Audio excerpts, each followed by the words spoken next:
ये देश या संत साधु संस्कृति से चलता है या रोजगार बेरोजगारी खत्म करने से? साधु संतों से ही देश चलेगा। रोजगार मंदिर से उससे नहीं मिलता, तो कभी मस्जिद के बाहर जाके पूछा कि भाई मुझे रोजगार मिलेगा या नहीं अच्छा मिलेगा? शास्त्री आप सीधा राजनीति में आ गए। राजनीति वो तो खुद ही अभी मना कर रहे हैं, वो तो खुद ही मना कर रहे हैं। वैसे कह रहा हूँ विचारधारा जो उनकी है, जितने संत साधु हैं वो सब राजनीति में आएंगे। विकास, भूखमरी, लाचारी जो इस समय इस देश का हाल है वो कहीं नहीं जाएगा। संत साधु समाज जो वो जिएंगे। कहने का मतलब ये देश उनसे चलेगा। अब आप मुझे बता दो, ये देश या संत साधु संस्कृति से चलता है या रोजगार बेरोजगारी खत्म करने से? ये चीज की क्या जवाब आपने ये बोला नहीं, एक मिनट बोला। इन्होंने ये बोला था कि अभी जो ये संस्कृति है भारतीय संस्कृति है। इससे पहले जब आज़ादी मिली तब जो अपना आज़ादी दिलाई गांधी जी ने, यहाँ पे अपना मोमडन जो पाकिस्तान जो चले गए वो चले गए, जो यहाँ रह गए हर कैटेगरी का बंदा यहाँ रहता है, तो उनके लिए सबके लिए उन्होंने एकजुट करके ये सब बनाई थी। तभी तो सब इस देश में है, नहीं तो हम तुम उम्र है क्या 20, 25, 26, 70 साल के बंदे निकल गए। तो उन्होंने ये संस्कृति बनाई है कि ये देश सबका है, चाहे उसमें कोई भी जात हो, कोई भी धर्म हो। और सुनो, अच्छा, ये मैं इनसे पूछता हूँ, एक सेकेंड। ये देश सबका है, बिल्कुल सही बात है, क्योंकि इस कथन को पूरा करने वाले भी हम ही लोग हैं। कभी इन्होंने ये कथन पूरा नहीं किया। अगर इन्होंने ये देश सबका कथन पे चलते तो पाकिस्तान का निर्माण नहीं होता, बांग्लादेश का निर्माण नहीं होता।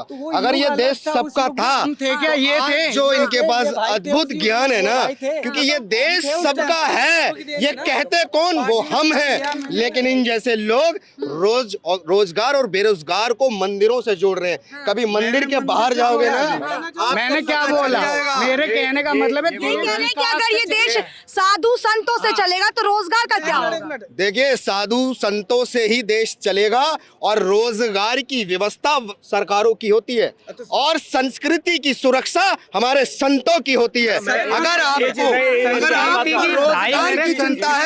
अगर आपको रोजगार की चिंता तो क्या क्वालिफिकेशन है आपकी, बताइए। मैं आपको रोजगार देता हूँ। अरे ऐसे तो हर कोई रोजगार दे रहा है, फिर कैसा रोजगार?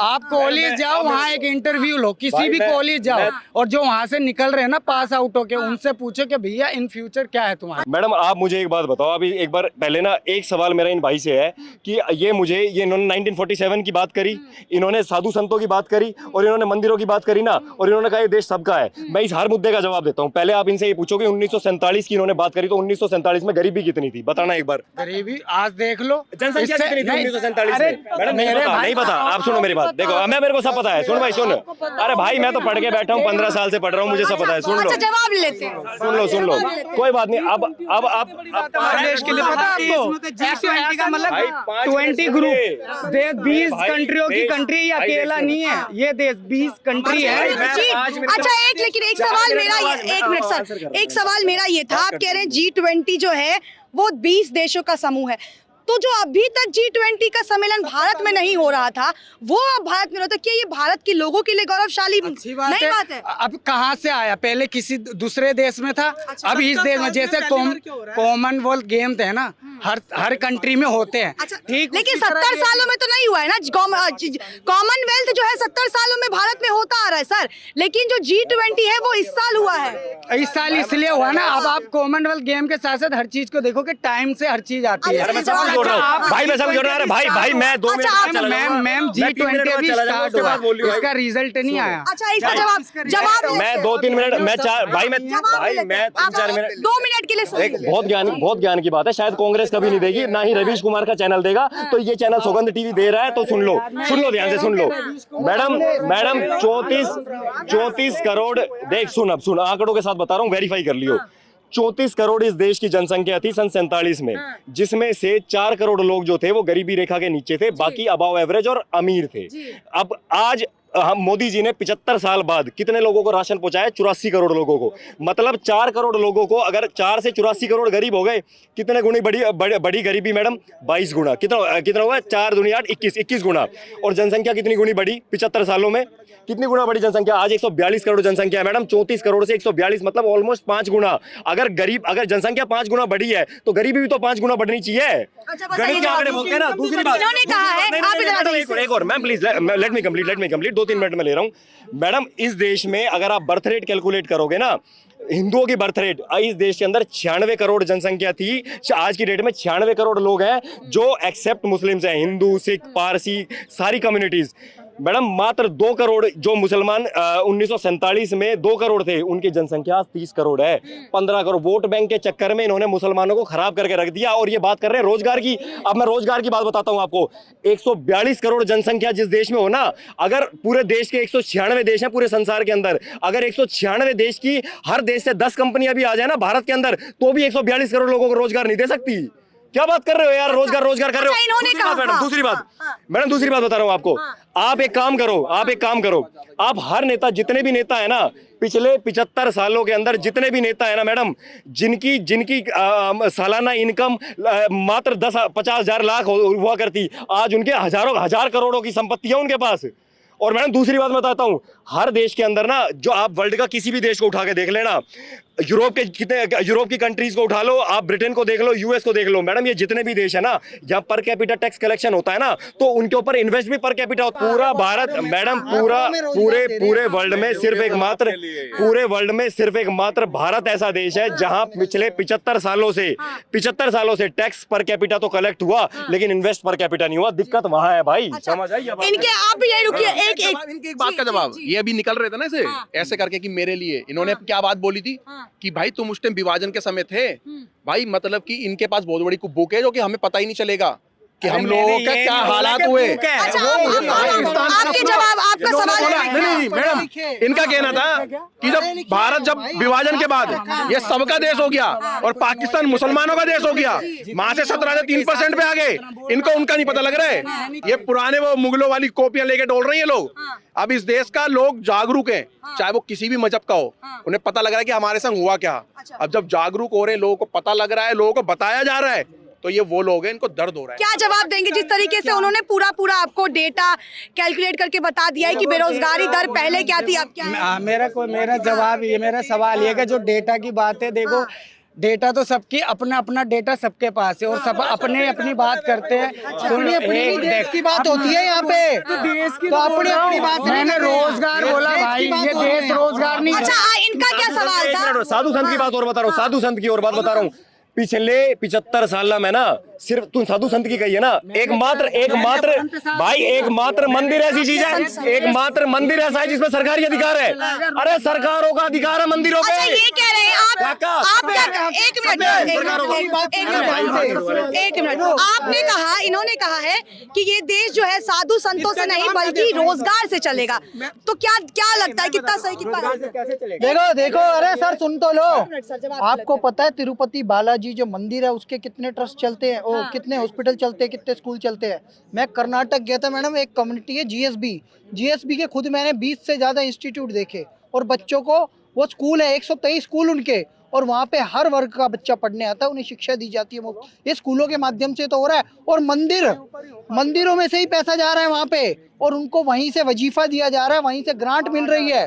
क्या नहीं मिल रहा। मंदिरों को तो कभी कोसना मत, जितने भी मंदिर है ना, वो कभी कोरोना काल आता है तो 100 करोड़ रुपए वैक्सीनेशन से लेके, और जो किट थी पीपीई किट सॉरी, वो सब मंदिरों ने उपलब्ध कराई। कोई बात करो कभी मंदिर का कितना रोजगार देता है मंदिर। और सुनो, अरे उनकी बात को मैं एक और खत्म कर देता हूँ। ये साधु संतों में लोग प्रश्न उठा देते हैं। इस देश में एंडोनमेंट है अंग्रेजों के टाइम पे, एंडोनमेंट एक्ट था, अंग्रेज लाए थे, डीसी था, वो कलेक्शन करता था, डिस्ट्रिक्ट कलेक्टर था वो, तो वो कलेक्शन की चीज क्या करता था, मंदिरों में से पैसों की। कभी उसने मस्जिदों और गिरजाघर की तरफ देखा नहीं, क्योंकि इस देश में ईसाइयत आई है अंग्रेजों के आने के बाद, और इस्लाम आया है मुगलों के द्वारा। और इन्होंने क्या किया, अंग्रेजों ने यहाँ पे एक्ट लगा के एंडोनमेंट, मंदिरों का लाखों करोड़ लूटा। पहले मंदिरों को लूटा, 400 से ज्यादा जहाज भर के यहाँ से ले गए थे अंग्रेज, ब्रिटिश सरकार, और उसके बाद आज भी लूट जारी है वर्तमान सरकार। मैं मोदी सरकार को भी कहता हूँ, मोदी सरकार भी मंदिरों को लूटती है। क्यों लूटती है? एंडोनमेंट एक्ट रहेगा तो मजबूरन एक हंडी होती है, उसका हिसाब वहाँ का डीसी लेता है, और वहाँ के जेवरात मंदिर में जो जो सब कुछ है वो सब उनके पास जाता है, और इतने पैसों की लूट होती है।